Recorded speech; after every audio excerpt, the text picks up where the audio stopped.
Her aydılanzada inanan beçe. Salam Maladoy beçe. Salam. Ben pal bakaman bu düşünaydı beremen.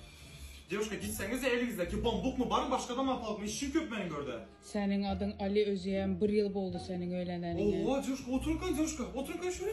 Девушка görürken Elini çeksene meyle karapal bakmama, yüze karapal bakaman. Hakiki palçı başlan. Nime gördünüz? Senenin doğdu gerek. Hiç kim bilmektim onu. Ova beni inem doğdu. Özyeğen her elinde 5 parmağın var senin. Gap yok девушка siz ekstra mekis son. Özyeğen 2 ayağın var. 1, 2. Ben nime diyeceğim bilemiyorum şimdi. Ova bir hopsuz son. Yüzünde hem sakalın var. Huday var. Siz Rusya'daki ekstra sekslara katlaşın девушка. Yok ben şuradan biznesim yakşı. Son?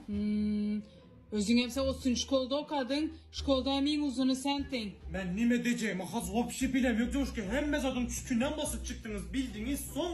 Boldu senin hemme negatif energen mağa geç otar ben hizmet hakkım ver gideyim. Hoş девушка. Kaça vereyim? 100 manat baladı. Alın девушка. Ertenen gelin.